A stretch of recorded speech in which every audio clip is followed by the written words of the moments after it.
The first time I laid eyes on the old cabin, it looked more like a forgotten ruin than a home. The roof sagged, the porch was falling apart, and vines had climbed so high they practically swallowed the windows.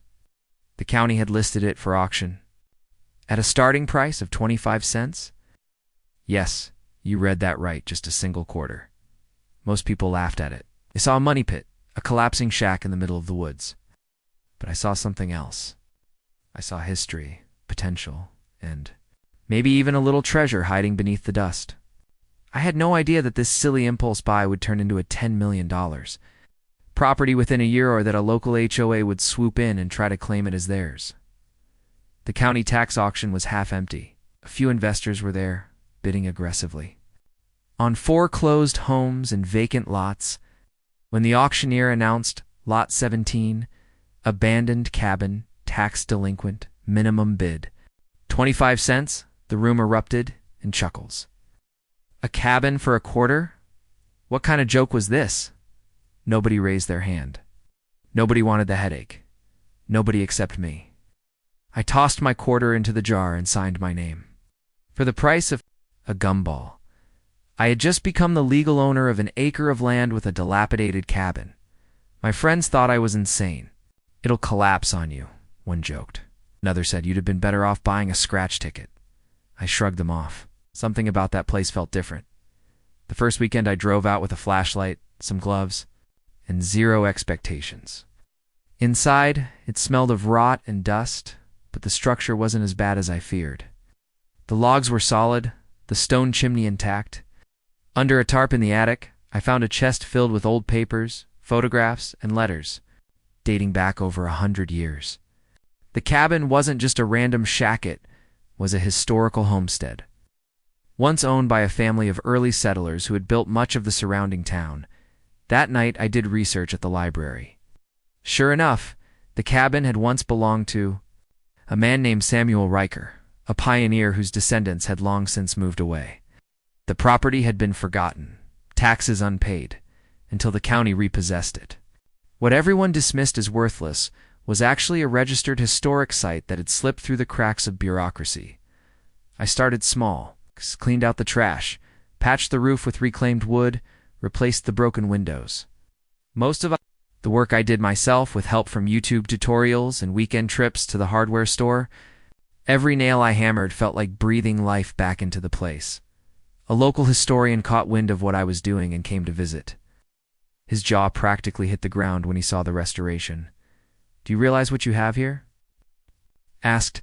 "This cabin predates half the buildings in this county. Some official recognition, this could be a heritage site."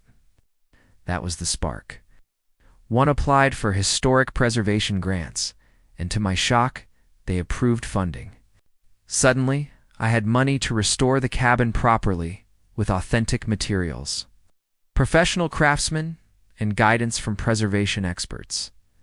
Within a year, the little shack that cost me a quarter had transformed into a beautifully restored 19th century cabin, complete with period furniture and museum-grade preservation. Tourism boards took notice. News stations did segments. Articles ran online about the quarter cabin turned million-dollar heritage site. By the time developers started sniffing around, the land value had skyrocketed. The cabin and its acre of forest were appraised at over $10 million. I was living the dream, or so I thought. The trouble started on a quiet Tuesday afternoon. A woman in her 50s, wearing oversized sunglasses and holding a clipboard, knocked on my newly restored front door. "Hello," she said in a sharp nasal tone. "I'm Patricia, president of the Lakeside Homeowners Association. We need to discuss your dues." I blinked. "Excuse me? Your dues?" she repeated, tapping her pen. "Every property within Lakeside community is subject to HOA fees and compliance. You owe back dues for the year, plus penalties. Comes out to about $4,500. I laughed, thinking it was a prank. "I'm not in your HOA. I bought this place from the county." Her smile froze. "Oh, you're in our HOA, all right. Our jurisdiction covers this area. You'll need to bring the property up to CODNO, unapproved exterior modifications, no unpermitted structures, and you'll need to repaint in an HOA-approved shade. My jaw dropped. This cabin is a historic landmark. It predates your subdivision by a century. There's no way it falls under your HOA. She adjusted her sunglasses. We'll see about that. She walked off. The following weeks were a nightmare. I started receiving letters first politely worded, then increasingly threatening. They claimed I owed fines for not landscaping according to HOA standards, for failing to submit architectural review requests, even for having unauthorized signage after I put up a historic marker. One morning I woke up to find an orange violation notice nailed to my front door. Another day they left me a bill for $12,000 in supposed fees. And then came the kicker, a letter stating that if I didn't comply, the HOA would move to seize the property. Seize my property. The gall of it all left me shaking with fury. They hadn't lifted a finger to restore the place, hadn't paid. The taxes hadn't even known it existed until it hit the news. But now that it was worth millions, they wanted it. I hired an attorney specializing in property law. He nearly laughed himself out of his chair when he saw the HOA's claims. They don't have a legal leg to stand on, he said.